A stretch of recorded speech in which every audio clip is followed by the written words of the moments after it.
ആ നല്ല ഇടയനാകുന്ന ആ ഇടയ ചെറുക്കൻ ഈ കുഞ്ഞിനെ കോരിയെടുത്ത് മുത്തമിട്ട് പോറ്റമ്മയുടെ കയ്യിൽ കൊടുത്തു. പോറ്റമ്മയുടെ കൈ കൊടുത്തേച്ച് പറഞ്ഞു, അമ്മേ ഈ കുഞ്ഞിനെ വളർത്തണം, പെങ്കൊച്ച ആരുമില്ലാത്തതാ, അനാഥയാ, ചാകാറായി കിടന്നതാ, മരണഭക്തത്തിൽ അകപ്പെട്ട് കിടന്നതാ, ആർക്കും വേണ്ടാതെ കിടന്നതാ. ഞാനതിൻ്റെ ആരംഭ കാര്യങ്ങളൊക്കെ ചെയ്ത് തരിക, ഇതിനെ വളർത്തണം, പെങ്കൊച്ച സൂക്ഷിച്ച് വളർത്തിക്കോണം, നല്ലതുപോലെ ഇവളെ വളർത്തണം, കൊടുക്കേണ്ടതൊക്കെ കൊടുക്കണം, പഠിപ്പിക്കേണ്ടതൊക്കെ പഠിപ്പിക്കണം, പക്വതയെ വളർത്തണം, പാകതയാക്കി തരണം. ഇവള് വളർന്ന് മിടുക്കിയായി, സുമുഖയായി, സുന്ദരിയായി, മിടുമിടുക്കിയാകുമ്പോൾ ഞാൻ തിരിച്ചു വന്ന് ഇവളെ അങ്ങ് കൊണ്ടുപോക്കോളാം, തിരിച്ചാമെന്ന് ഇവളെ കൊണ്ടുപോക്കോളാം. ഇപ്പം ഞാൻ ആടുകളെ തീറ്റാൻ ഗിലിയാദിൻ്റെ വടക്കേ ചെരുവിലോട്ട് പോവുക, അമ്മ ഇവളെ വളർത്തിക്കോണം, മിടുക്കിയാകുമ്പോൾ തിരിച്ചിഞ്ഞ് വരാണ്. എന്തിനേറെ ഞാൻ അധികം വിസ്തരിക്കുന്നില്ല. ഈ പോറ്റമ്മ ഈ അനാഥ കുഞ്ഞിനെ ഏറ്റെടുത്ത് നന്നായിട്ട് വളർത്തി, കൊടുക്കേണ്ടതെല്ലാം കൊടുക്കേണ്ട സമയത്ത് കൊടുത്ത് ഇവളെ മിടുമിടുക്കിയാക്കി. അതൊക്കെ വേറെ വാക്യമൊക്കെ കോർത്തിണക്കിയാ പറയേണ്ടത്, അതിന് തത്തുല്യമായ പാട്ടുമൊക്കെ ചേർത്ത്, അതിനൊന്നും സമയമില്ല. കർത്താവിൻ്റെ മഹത്വം, ദൈവത്തിന് സ്വതന്ത്രം, എല്ലാം ഞാൻ ഇടയ്ക്കത്തെ എല്ലാം അങ്ങ് വിടുക. അങ്ങനെ ഈ ആ പോറ്റമ്മ ഇവളെ വളർത്തി മിടുക്കിയാക്കി, മിടുമിടുക്കിയായി. നല്ല അമ്മയ്ക്ക് വളർത്താനറിയാം. കൊച്ചുങ്ങൾക്ക് അതിൻ്റെ ക്രമത്തിലാണ് അതുങ്ങളെ വളർത്തുന്നത്. കൊടുക്കേണ്ട ഭക്ഷണം കൊടുക്കേണ്ട സമയത്ത് കൊടുക്കേണ്ടതുപോലെ കൊടുക്കും. പണ്ടൊക്കെ പിള്ളേർക്ക് കൊച്ചിലെ ഒരമരുന്ന് കൊടുക്കുമായിരുന്നു. അതെന്തിനാ കോയമ്മ, എന്തിനാ ഒരമരുന്ന് കൊടുക്കുന്നത്? വിരയുടെ ശല്യം കുറയ്ക്കാനാ, ഉണ്ടാക്കാതിരിക്കാനാ. ഒരമരുന്ന് ഇല്ല, അവിടെ ആരാ പറഞ്ഞേ? അതാ ഒരമരുന്ന് എനിക്കും തന്നിട്ടുണ്ട് ഞങ്ങളുടെ അമ്മ. എന്തൊക്കെയാ ഒരമരുന്ന്? കിടക്ക അത്യാവശ്യമാ, പിന്നെ ജാതിക്ക,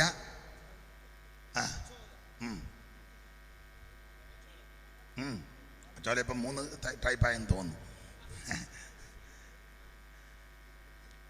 അപ്പോൾ ഒരമരുന്നെന്നാ. താന്നിക്കായുണ്ട്, ജാതിക്കായുണ്ട്, കടുക്കായുണ്ട്, ജാതിപത്രിയുണ്ട്, കച്ചോലമുണ്ട്, എടംപരിയുണ്ട്, വലംപരിയുണ്ട്, മാതളത്തോടുണ്ട്, പാൽക്കായമുണ്ട്. ഇതൊക്കെ ഒരു മരുന്നാണ്. ഒരിക്കൽ ഞാൻ പറഞ്ഞപ്പോൾ ഒരുത്തൻ ചോദിച്ചു, പുള്ളിക്ക് ഇതിൻ്റെ ബിസിനസ് ആയിരുന്നു എന്ന്. ഞാൻ പറഞ്ഞതിൻ്റെ ബിസിനസ് അല്ല, എൻ്റെ ഇളയ പെങ്ങൾ എന്നേക്കാൾ 12 വേണ്ട പറയുന്നല്ലോ, എന്നേക്കാൾ 12 എന്തുവാ പറഞ്ഞ്? ഞാൻ തെറ്റ് പറഞ്ഞെന്നാണോ? എനിക്ക് ദോഷം വല്ലോ ആണോ? എന്നാ പിന്നെ പറഞ്ഞു. അപ്പം ശ്രദ്ധിച്ചേ, എൻ്റെ ഇളയ പെങ്ങൾ എന്നേക്കാൾ 12 വയസ്സിന് ഇളയതാ. അപ്പം അവൾക്ക് കൊടുക്കുന്നത് ഞാൻ കൊച്ചിലെ കണ്ടിട്ടുണ്ട്, എൻ്റെ അമ്മ. അതെന്തിനാന്ന് ചോദിച്ചാൽ വിരയുടെ ശല്യം ഉണ്ടാകാതിരിക്കുക. ഇത് കുഞ്ഞുങ്ങൾക്ക് ചെറുപ്പത്തിലെ എന്നെ പിന്നെ ഒരു വ്യാഖ്യാനം അങ്ങ് തരിക. രക്ഷിക്കപ്പെട്ട് യേശുവിനെ ഹൃദയം കൊടുത്ത് ഈ മാർഗത്ത് വരുമ്പോൾ ഈ വചനത്തിൽ കൂടെയുള്ള ഒരമരുന്ന് കൊടുക്കണം. ഇല്ലെങ്കിൽ യവന്മാർക്കെല്ലാം വിരയുടെ അസുഖം ഉണ്ടാകും. പെന്തിക്കോസിൽ ഒരു 99% വിരയുടെ, ഇവനെ കൗൺസിൽ കൂടുമ്പം വരെ ഇളകും. കമ്മിറ്റി ഡിസ്ട്രിക്ട് സെൻട്രൽ കമ്മിറ്റി കൂടുമ്പം വരെ നല്ല പീത്ത വര.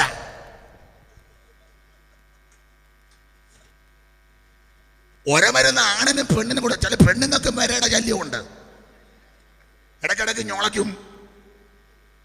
ഞാൻ ആത്മീക വ്യാഖ്യാനമാണ് പറയുന്നത്. നീ രക്ഷിക്കപ്പെട്ട് കൃപയിൽ വരുമ്പോൾ ക്രൂസൈഡിലോട്ടല്ല കയറ്റേണ്ടത്, എന്നെ അവിടെ ഇരുത്തണം.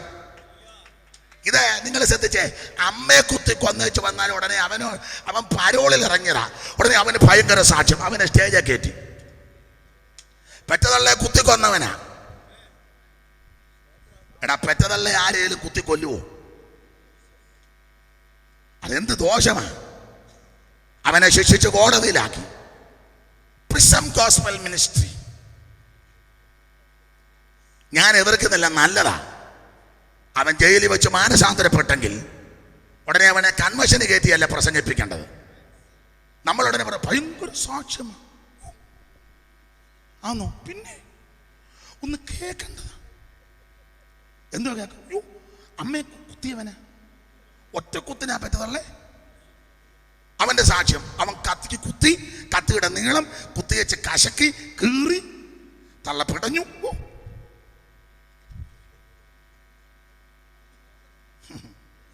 അവനെ ആദ്യം സ്റ്റേജിൽ കയറ്റും. അവൻ ആ കൺവെൻഷൻ്റെ മെയിൻ ദിവസം, ഒടുവിലത്തെ ദിവസം ബ്രദർ സാക്ഷ്യം അമ്മയെ കുത്തിയവനോ. അമ്മയ്ക്ക് വെള്ളം കൊടുത്തവന് സാക്ഷ്യവുമില്ല. പെറ്റതള്ളയ്ക്ക് വെള്ളം കൊടുത്താൽ വീട്ടിയായിട്ട് പുറകിയിരിക്കുന്നു. പെറ്റതള്ളെ കുത്തി മലത്തിയവന് ഭയങ്കര സാക്ഷ്യം. അവന് പിന്നെ ഈ പ്രോഗ്രാം കഴിയുമ്പോൾ അടുത്ത പ്രോഗ്രാം പിന്നെയും കിട്ടി. Stage two stage. പറ്റത്തിലേക്ക് വെള്ളം കൊടുത്തവനല്ലേ ആണ്ട് ആര് പരിഗണിക്കാനാ? വെള്ളം കൊടുത്ത തന്നെ പരിഗണിക്കാനാ? കുത്തിക്കൊന്നതല്ലേ സാക്ഷ്യം. ഉടനെ കൊച്ചുങ്ങൾക്ക് ഒരു താല്പര്യം, നമുക്ക് സാക്ഷ്യം ഉണ്ടാക്കണം, അപ്പനെ കുത്തണം. നമുക്ക് അപ്പനെ കുത്തിക്കൊള്ളാം. സാക്ഷ്യം വേണ്ടേ? സാക്ഷ്യം ഉണ്ടല്ലേ സ്റ്റേജ് കിട്ടുന്നേ. സ്റ്റേജ് കിട്ടിയാലും കാര്യം എടാ അമ്മയെ കുത്തിക്കൊന്നവനെ മാനസാന്തരപ്പെടണം. പെട്ട അവനെ പുറകിലിരുത്തണം.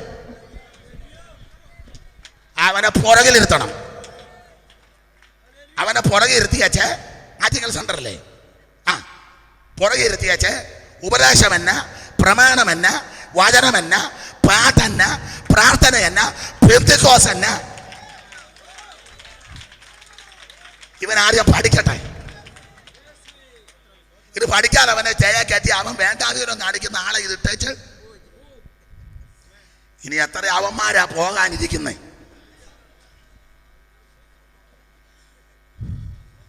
സ്തോത്രം. ഞാൻ പറയുന്നതിനോട് വിയോജിപ്പ് വല്ലതും ഉണ്ടായി ഇപ്പൊ എഴുന്നേക്കണം. ഞാൻ പോയി കഴിഞ്ഞ് പറഞ്ഞേക്കരുത്.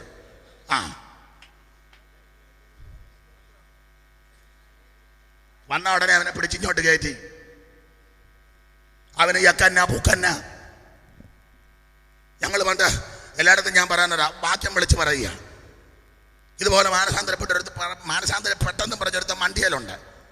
ഞങ്ങളെല്ലാം വാക്യം വിളിച്ച് പറയുക. യേശുക്ക് സുഭാവികളെ രക്ഷിക്കുന്നു, രോഗികളെ സൗഖ്യമാക്കുന്നു, മറ്റൊരുത്തന് രക്ഷയില്ല. തൻ്റെ ഏകജാത പുത്രനെ വിശ്വസിക്കുന്ന ദൈവനെ നശിച്ചു പോകാനും നിത്യവും പ്രാപിക്കുന്ന ദൈവനെ നൽകുവാൻ തങ്ങളുടെ ലോകത്തെ. അപ്പോൾ വണ്ടിക്കകത്തിരുന്ന് പറഞ്ഞ് ഞാനും മൈക്കിൽ കൂടെ പറയാമെന്ന്. ഞങ്ങളുടെ ഒരു തങ്കച്ചാൻ പറഞ്ഞ് നീ ആയിട്ടില്ല, നീ ഇവിടെ മിണ്ടായിരിക്കാൻ പറഞ്ഞു. അവൻ എന്ത് ചെയ്യുന്നത് സമ്മതിക്കുകയല്ല. എല്ലാവരും ചടികടാന്ന് പറയല്ലേ. അണ്ട കല്ലേശ്ശേരി പാലത്തിന് അവിടെ വന്നപ്പോൾ വെള്ളം കുടിക്കാൻ വണ്ടി നിർത്തി എല്ലാവരും ഇറങ്ങിയപ്പോൾ ഇവൻ മൈക്കെടുത്ത് അവൻ പറഞ്ഞ് കർത്താവാകുന്ന യേശു ക്രിസ്തു വിടുന്ന എല്ലാവരും ഓടിക്കോളാൻ. ഇവന് ഇതെന്നതാന്ന് പോലും അറിയാൻ മേല. മനസ്സിലായോ? ഭയങ്കര സാക്ഷ്യമാണ്. അമ്മയെ കുത്തിക്കൊന്നവനോ, ഭാര്യയെ കൊന്നവനോ, ചുട്ടുകൊന്നവനോ, തമ്മിൽ തൊല്ലുണ്ടാക്കിയവനോ ഒക്കെ മാനസാന്തരപ്പെടട്ടെ. പാപികൾ മാനസാന്തരപ്പെടണമല്ലോ. അവർ വരണമല്ലോ. വന്ന ഉടനെ അവനെ പുൾപ്പിറ്റാലല്ല നിർത്തേണ്ടത്, അവനെ പുറകിലിരുത്തണം. അവൻ പുറകിരുന്ന് പാട്ടെന്ന, പ്രാർത്ഥന തന്നെ, ആരാധന തന്നെ, ആശീർവാദമെന്ന, തുടക്ക പ്രാർത്ഥന തന്നെ, കൂട്ടായ്മ തന്നെ, ഉപദേശം തന്നെ, വചനമെന്ന, പെന്തിക്കോസ് തന്നെ ആദ്യം പഠിക്കട്ടെ. ഇപ്പൊ ഞാൻ സമയമില്ലാത്തതുകൊണ്ട് ആപിച്ചായ ഞാനിപ്പോ അങ്ങ് അടങ്ങുക. സ്തോത്രം. അമ്മയ്ക്ക് വെള്ളം കൊടുത്തവന് സാക്ഷ്യവുമില്ല. അവൻ എന്നാ സാക്ഷ്യം പറയാൻ? അവൻ്റെ തള്ളയ്ക്ക് വെള്ളം കൊടുത്താൽ അത് പുത്തരിയൊന്നും കുത്തിക്കൊന്നല്ലേ പുത്തരി. അത് ചില വിഷയങ്ങളൊക്കെ ഹൃദയത്തെ പിടിച്ച് കുലുക്കുന്നുണ്ട്. അതൊക്കെ ഞാൻ കണ്ടു. പിന്നെ നമ്മുടെ വിഷയത്തിൽ വരാം. അമ്മയുടെ അടുക്കൽ പോറ്റമ്മ അടുക്കൽ കൊണ്ട് കൊടുത്തത് കൊണ്ട് പോറ്റമ്മ ഈ പെൺകുട്ടിയെ നന്നായിട്ട് വളർത്തി. ഇവർക്ക് കൊടുക്കേണ്ടതെല്ലാം കൊടുക്കേണ്ട സമയത്ത് അമ്മ കൊടുത്തു. ചുരുക്കി പറഞ്ഞാൽ കുറെ നാളുകൾ കഴിഞ്ഞപ്പോൾ ശൂലേമി എന്ന് പറയുന്ന പെൺകുട്ടി മിടുമിടുക്കിയായി. ഇവളെ കണ്ടാൽ ആരും ഒന്ന് നോക്കും, അത്രയ്ക്ക് സൗന്ദര്യം. അവിടെ സൗന്ദര്യത്തെ പറ്റി ഒത്തിരി വർണ്ണിക്കാനുണ്ടെങ്കിലും നേരമില്ല. ഒരു വാക്യം ഒന്ന് വായിച്ചു. നിങ്ങൾ രണ്ടുപേരും വായിച്ചോ, ചാടി ചാടി വായിച്ചു. 6-ാം അധ്യായത്തിന്റെ 10-ാം വാക്യം. ചടയെ നാല് വേണേലും വായിക്കാം. അരുണോദയം പോലെ ശോഭയും ചന്ദ്രനെ പോലെ സൗന്ദര്യവും. അരുണോദയം പോലെ ശോഭയും ചന്ദ്രനെ പോലെ സൗന്ദര്യവും സൂര്യനെ പോലെ നിർമ്മലതയും കൊടികളോടുകൂടിയ സൈന്യം പോലെ ഇവളാർ. അപ്പൊ ഈ സൗന്ദര്യത്തിന്റെ പ്രതീകമാണ്. അരുണോദയം പോലെ ശോഭയും ചന്ദ്രനെ പോലെ സൗന്ദര്യവും സൂര്യനെ പോലെ നിർമ്മലതയും കൊടികളോടുകൂടിയ സൈന്യം പോലെ ഭയങ്കരത ഉള്ളോരിവൾ. അത്രയ്ക്ക് മിടുക്കി. ആര് കണ്ടാലും ശൂലേമിയൊന്നും നോക്കും. അത്രയ്ക്ക് മിടുക്കിയാക്കി. എന്തിനേറെ അവൾ മിടുക്കിയായിട്ട് അവിടെ നിന്ന് കഴിഞ്ഞപ്പോൾ ഒരിക്കൽ അമ്മയുടെ പുത്രന്മാർ ഒരു സുപ്രഭാതത്തിൽ വന്ന് ഇവളെ പിടിച്ചു വലിച്ച് ബലാത്കാരന അവരുടെ മുന്തിരിത്തോട്ടത്തിന് കാവലാക്കി. അങ്ങനെ ഇവൾ വെയിൽ കൊണ്ടും ശീതമേറ്റും ബുദ്ധിമുട്ടി പിന്നീട് അങ്ങ് കറുത്തു. അതുകൊണ്ട് അവൾ പറഞ്ഞു, എനിക്ക് ഇരുനിറം പറ്റിരിക്കാലും വെയിൽ കൊണ്ട് കറുത്തിരിക്കാലും എന്നെ തുറച്ചു നോക്കരുത്. അപ്പോൾ അമ്മയുടെ പുത്രന്മാർ ആദ്യത്തെ അവർ ബലാത്കാരനെ ഈ വീട്ടിൽ നിന്ന് ഇവളെ പിടിച്ച് വലിച്ചവിടെ കൊണ്ടുപോയി തോട്ടത്തിന്, അവരുടെ മുന്തിരിത്തോട്ടത്തിന് കാവലാക്കി. പക്ഷെ എവിടെ ഒരു പ്രത്യേകത, ഈ പോറ്റമ്മയുടെ ഉപദേശത്തിൽ വളർന്നത് കൊണ്ട് തോട്ടത്തെ പറ്റിയൊക്കെ ഇവർക്ക് അറിയാം. എങ്ങനെ തോട്ടം ക്രമീകരിക്കണം, തോട്ടം എങ്ങനെ ആക്കണമെന്ന് അറിയാം. അങ്ങനെ അവൾ ആ തോട്ടത്തിന് തടം കോരി, വാരം കോരി, നല്ല വക മുന്തിരി വള്ളിയെല്ലാം അവൾ നട്ട്, ഒടിക്കേണ്ടതിനെ ഒടിച്ച്, ചെത്തേണ്ടതിനെ ചെത്തി, നാട്ടേണ്ടതിനെ കുത്തി നാട്ടി, അധികം ഫലമായി കായ്ക്കാൻ ചിലതിനെ ചെത്തി വെടിപ്പാക്കി. എന്തിനേറെ നാളുകൾ കഴിഞ്ഞപ്പോൾ ഈ ശൂലേമി കാത്ത മുന്തിരിത്തോട്ടം ആ നാട്ടിലെ നമ്പർ 1 മുന്തിരിത്തോട്ടമായി. ആ മുന്തിരിത്തോട്ടത്തിൽ കൊലക്കണക്കിന് മുന്തിരിങ്ങയായി. പ്രായമായതും പക്വത വന്നതും പഴുത്തതും ചെനച്ചതുമൊക്കെ ആയ നിരവധി മുന്തിരി കൊലകൾ. അത് ഏത് പരുവത്തിലാണെന്ന് ചോദിച്ചാൽ യോശുവയുടെ പുസ്തകത്തിൽ നമ്മൾ വായിക്കുന്നുണ്ട്, തണ്ടേൽ തോളൻ. ആ പരുവത്തിന് മുന്തിരിക്കൊല ഇടതിന്ന് കിടക്കുക. മുന്തിരിക്കൊല പാട്ടൊക്കെ വരുന്നുണ്ട്, എല്ലാം പാടാൻ നേരമില്ല. അത്തിവൃക്ഷം തളിർത്തു, നല്ല പച്ചക്കായ്കൾ തരുന്നു. അത്തിവൃക്ഷം തളിർത്തു, നല്ല പച്ചക്കായ്കൾ തരുന്നു. മുന്തിരിയിളം കുലകൾ സൗരഭ്യം തൂകിടുന്നു. മുന്തിരിയിളം കുലകൾ സൗരഭ്യം തൂകിടുന്നു. സഞ്ചാരികളെ നിങ്ങൾ ശീഘ്രമുണർന്നിടുവീൻ. സിയോൻ സഞ്ചാരികളെ നിങ്ങൾ ശീഘ്രമുണർന്നിടുവീൻ. സിയോൻ യാത്രാ മധ്യേ നിങ്ങൾ എന്തിനുറങ്ങിടുന്നു? സിയോൻ യാത്രാ മധ്യേ നിങ്ങൾ എന്തിനുറങ്ങിടുന്നു? അപ്പോൾ കൊലക്കണക്കിന് മുന്തിരിങ്ങ ഈ ശൂലേമി കാത്ത തോട്ടത്തിൽ ഞാൻ ഓടിച്ചങ്ങ് മുമ്പോട്ട് പോകുകയാ. ഇങ്ങനെ ഈ മുന്തിരിത്തോട്ടം കാത്തിരിക്കുന്ന സന്ദർഭത്തിൽ ഈ മുന്തിരിത്തോട്ടത്തിന് അടുത്ത് ശലോമോൻ എന്ന് പറയുന്ന രാജാവിന് ഒരരമനയും ഒരു തോട്ടവും ഉണ്ട്. ഇദ്ദേഹം ഇടയ്ക്ക് വേനൽക്കാല സമയം ചെലവഴിക്കാൻ ഈ അരമനയ്ക്ക് ഈ കൊട്ടാരത്തിൽ വരും. ദന്തീദന്തം കൊണ്ടുള്ള കൊട്ടാരമാണ്. ശലോമോൻ ഇടയ്ക്ക് ഇവിടെ വരും. അങ്ങനെ ഒരിക്കൽ ശലോമോൻ ഇവിടെ വന്ന് വേനൽക്കാല അവധി ആസ്വദിച്ചിരുന്ന സന്ദർഭത്തിൽ ഈ ശൂലേമിയെ ബലാൽക്കാരനെ തൻ്റെ കൊട്ടാരത്തിൽ കൊണ്ടുപോയി. അതാണ് ഇതിലെ ഇതിവൃത്തം.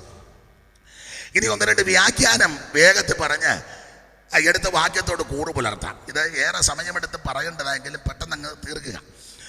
ഇതിനകത്തെ വ്യാഖ്യാനം, ഈ ശൂലേമിയുടെ അമ്മ ഏതാ? ആദ്യത്തെ അമ്മ, പെറ്റമ്മ. അതാരാന്ന് ചോദിച്ചാൽ നേരത്തെ നമ്മൾ നിന്ന സ്ഥലമാണ്. രക്ഷിക്കപ്പെടുന്നതിന് മുമ്പ് എവിടെ ആയിരുന്നു ആ സ്ഥലമാ, ആ സംഘടന. അതാണ് ആ പെറ്റമ്മ. കരുണയില്ലാത്തൊരമ്മ. യാതൊരു നടപടിക്രമവും ചെയ്തില്ലല്ലോ. നിന്റെ പ്രാണന് വേണ്ടി ഒന്നും കരുതി വെച്ചില്ലല്ലോ. നിന്റെ പ്രാണന് വേണ്ടി ഉള്ളത് ഒന്നും തന്നില്ലല്ലോ. അനാഥത്വം പേറി ആർക്കും വേണ്ടാതെ കിടന്നതല്ലയോ.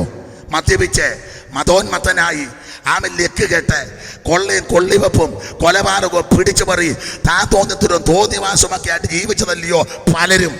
ആർക്കും വേണ്ടാതെ, എൻ്റെ ഭാഷ പറയാ, കുടിച്ച് അവൻ വെളിവില്ലാതെ ഓടെ കിടന്നതാണ്. ആ അമ്മയ്ക്ക് ഒരു കരുണയില്ലായിരുന്നു. ആ ഓടെ കിടക്കുമ്പോഴും അമ്മയുടെ ആൾക്കാർ അതിലെ പുത്രന്മാർ പോകുമ്പോൾ ചോദിക്കും, അതാരാ? അത് ഞങ്ങളുടെ ഇടവകയപ്പെട്ടതാണ്. കാരണം കയ്യാലയുടെയും കനാലിൻ്റെയും ഇടയ്ക്കാണ്. അതായടാ അപ്പുറ വലിയ കയ്യാല, ഇപ്പുറ കനാൽ, അതിനിടയ്ക്ക് ഇടയ്ക്ക്. അതാണ്. അപ്പം അമ്മയുടെ പുത്രന്മാർ ചോദിച്ചു, അത് ഞങ്ങളുടെ ഇടവകപ്പെട്ടതാണ്. പിന്നെ അത് ഇടയിൽ തന്നെ കിടന്നോട്ടെന്ന് പറഞ്ഞു, ഇടവക. അതാ നേരത്തെ നിന്നിടത്തെ അമ്മയാണ്. ഒരു കരുണയുമില്ല, യാതൊരു ആർദ്രതയുമില്ല, നിനക്ക് വേണ്ട ഒന്നും ചെയ്തു തന്നില്ല. അതൊരു വ്യാഖ്യാനം.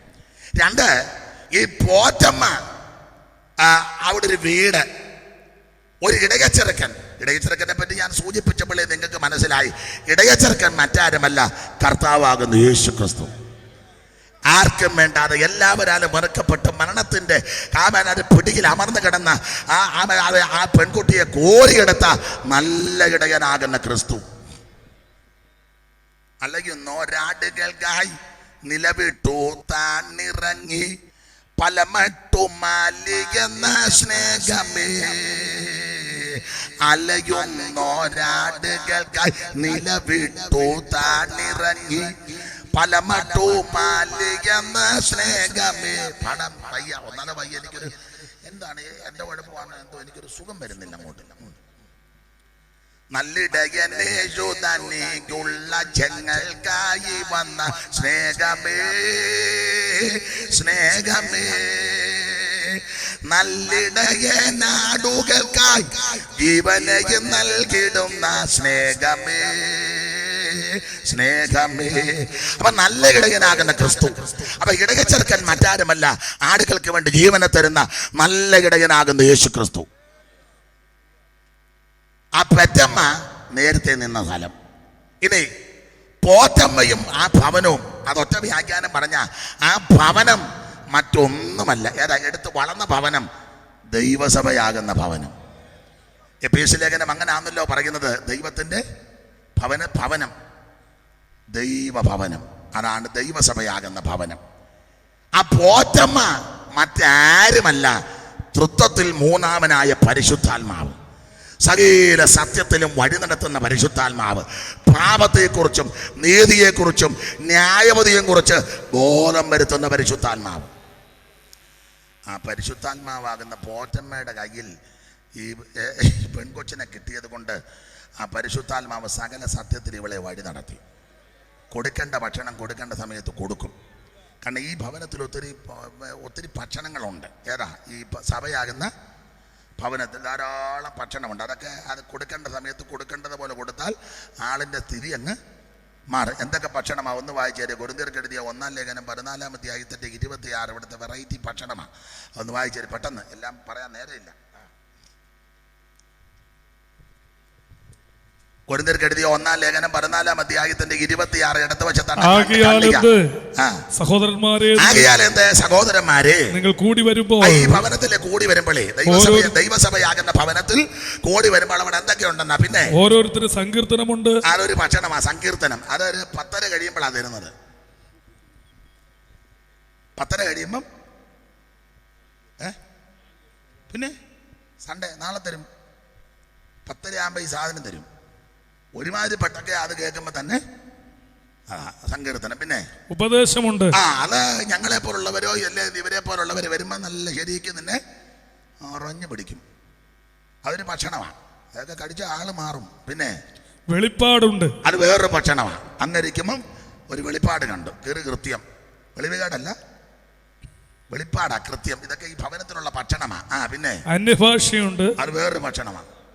അത് കഴിച്ചാൽ തന്നെത്താൻ അങ്ങ് ബലപ്പെടുക, തനിക്ക് തന്നെ ആത്മീക വർധന വരുത്തും. ദൈവത്തോട് സംസാരിക്കുക, ആരും വിലക്കത്തില്ല. Praise the lord. അന്യഭാഷയുണ്ട്. പിന്നെ വ്യാഖ്യാനമുണ്ട്. ചാത്തന്നൂരുകാരോട് എടുത്തു പറയണം, അന്യഭാഷ ഉണ്ട്, നിന്നിട്ടില്ല. ചാത്തന്നൂർ ഇത് കർക്കശമായി പറയണം, നിന്നിട്ടില്ല. എനിക്ക് നിന്നിട്ടില്ല. ചാത്തന്നൂരും നിന്നിട്ടില്ല. ചിലർക്ക് നിന്നായിരിക്കും, അത് നിനക്ക് വെളിവില്ലാത്തത് കൊണ്ടാണ്. സ്തോത്രം.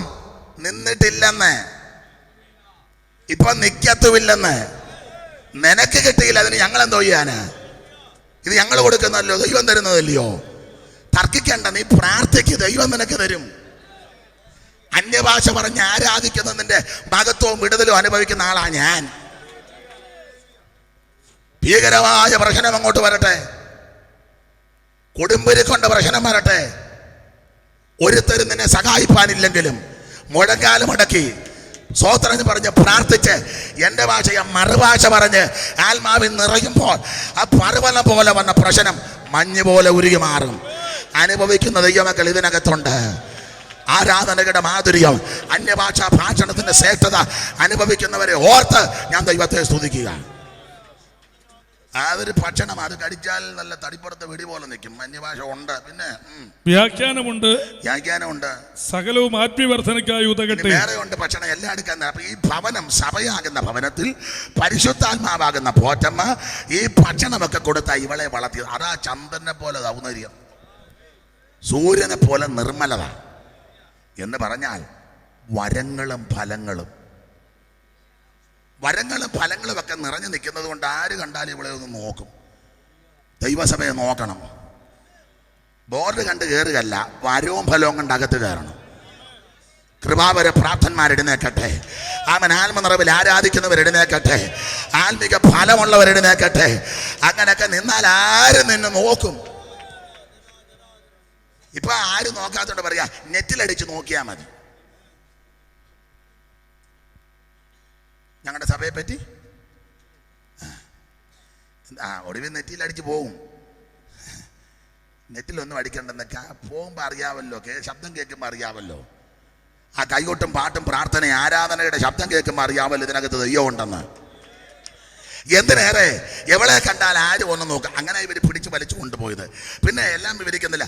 ശലോമോൻ എന്ന് പറയുന്ന ആ രാജാവ് അത് മോഹത്തിന് ലോക ആഡംബരത്തിന് നിഴല. അവനതിൽ മിടുമിടുക്കനായിട്ടിങ്ങനെ നിൽക്കുക. ഇനി ഈ പെൺകുട്ടി ഞാൻ വ്യാഖ്യാനിക്കണ്ട, നിങ്ങൾ എന്നേക്കാൾ ജ്ഞാനവും വിവേകമുള്ളവരാ. ഏതാ ശൂലേമി, ആർക്കും വേണ്ടാതാകുന്ന പെൺകുട്ടി.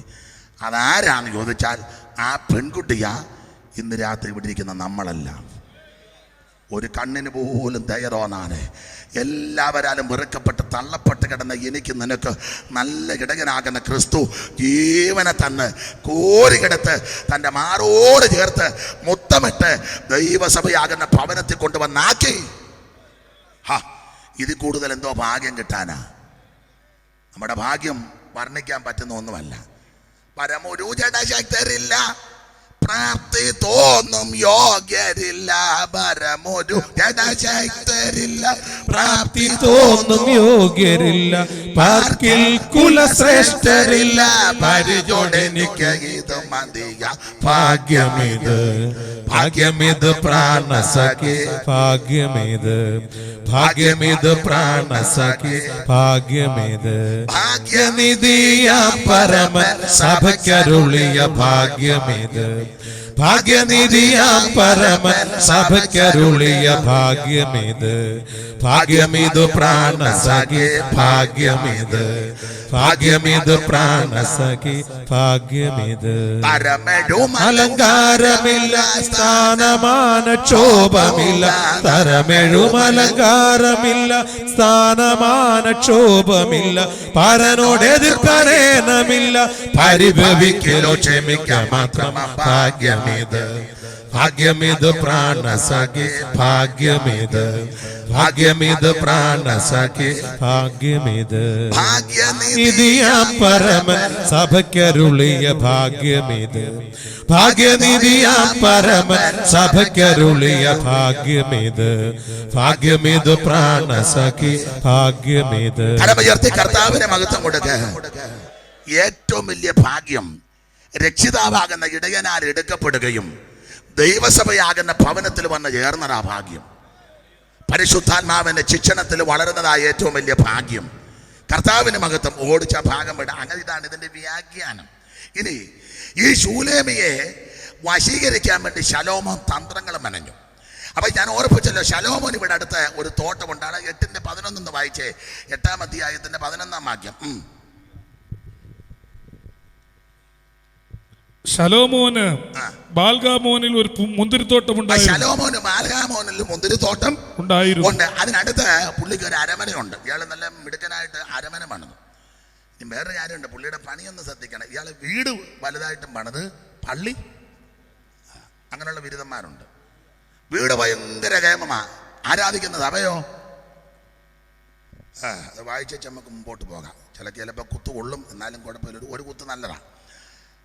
രാജാക്കന്മാരുടെ 1-ാം പുസ്തകം ആദ്യം 7-ാം അധ്യായത്തിന്റെ 2 വായിര്. ആരെല്ലാം വായിച്ചോ വായിക്കൂടെ. അവൻ ലെബാനോൻ വനഗ്രഹവും പണിതു. അതിന് 100 മുഴം നീളവും 50 മുഴം വീതിയും. ലെബനോൻ വനഗ്രഹം പണിതു. തനിക്ക് അരമന പണിതടാ. അതിന് 100 മുഴം നീളവും 50 മുഴം വീതിയും 50 മുഴം വീതിയും 30 മുഴം ഉയരവും ഉണ്ടായിരുന്നു. കണ്ടോ ഇങ്ങോട്ട് നോക്കിക്കേ. അയാളുടെ വീട് പണിതടാ. അയാൾക്ക് താമസിക്കാൻ വേനൽക്കാലത്തിനൊക്കെ വന്നേ. 100 മുഴം നീളം, പിന്നെ 50 മുഴം വീതി, 30 മുഴം ഉയരം. ഭയങ്കരം കൊട്ടാരം. കണ്ടാൽ അമ്പരന്ന് പോകും.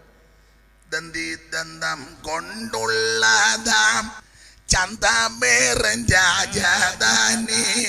ദന്തം കൊണ്ടുള്ളതാം ചന്തമേറും രാജധാനി. സാന്ത്വമോദനം വരുന്നല്ലോ നീനക്കനിശം. കമ്പിവാദ്യങ്ങളിൽ നിൻസ്വനം.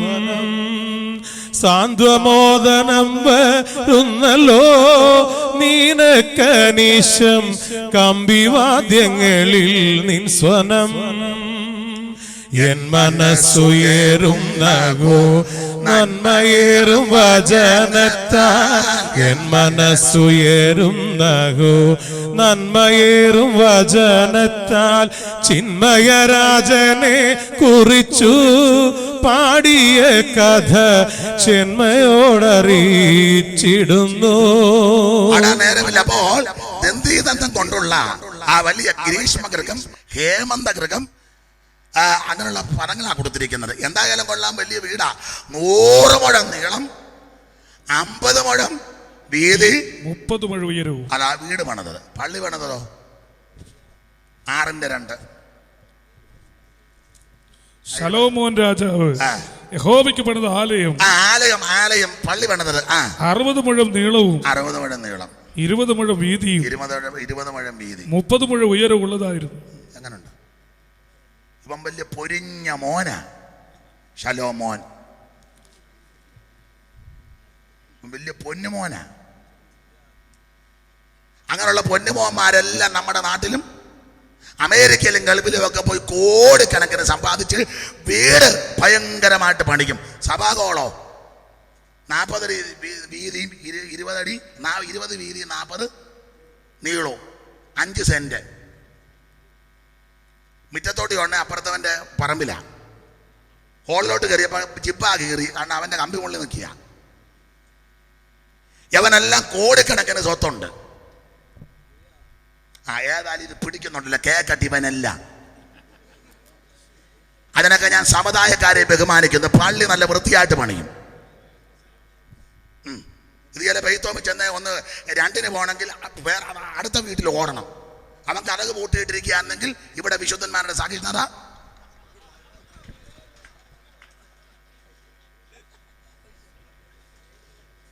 എടാ, നീ ഈ കാശ് എല്ലാം കൂടെ സ്വരൂപിക്കാൻ ആദ്യം പള്ളി വൃത്തിയാക്ക്. ദൈവത്തെ ആരാധിക്കുന്ന സ്ഥലമല്ലേ. കൈപ്പണി ആയതിൽ ദൈവം വസിക്കുന്നില്ല, അത് നമുക്കറിയാം. ഇരിക്കുന്നതിന് വൃത്തി വേണ്ടേ? 2-3 നിലയ്ക്ക് വീട് പണിയും. Car porch, sit out, balcony, work area, മതിൽ ഈയുടെയും പൊക്കി കെട്ടി. ഞാൻ പറയുന്നത് നിങ്ങൾക്ക് മനസ്സിലാകാത്തതാണോ? നിങ്ങൾ സെൻറ്ററായിട്ട് എന്നെ പൊട്ടം കളിപ്പിക്കുകയാണോ? സെക്രട്ടറി അല്ലേ? വൈസ് പ്രസിഡന്റോ? ഇപ്പൊ ഒന്നും അല്ല. അന്നാട്ടെ, മുമ്പേ വരെ ഏതാണ്ടായിരുന്നു. ഇപ്പൊ ഒന്നും. എനിക്ക് ആരോടും വൈരാഗ്യമില്ല. ആരാധിക്കുന്ന ആലയം ശ്രേഷ്ഠമാകണം. ദൈവം വസിക്കുന്ന സ്ഥലമല്ലേ? ദൈവമക്കൾ ഒന്നുകൂടെ ഒന്നിച്ച് നിൽക്കാൻ. ആ കാര്യത്തിന് ഞാൻ ഏറ്റവും ബഹുമാനിക്കുന്ന TPM-കാരെയാണ്. അവരുടെ ഹോളും പരിസരവും പോയി ഒന്ന് നോക്കണം.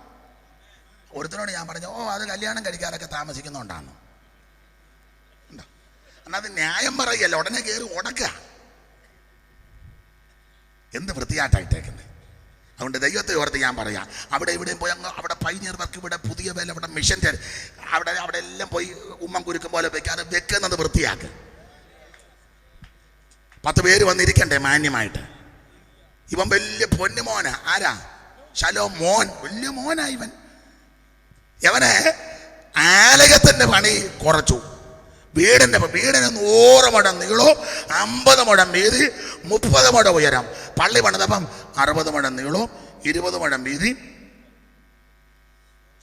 പോട്ടെ, ഞാൻ അധികം വിവരിക്കുന്നില്ല. വലിയ വിളഞ്ഞ വിത്താ.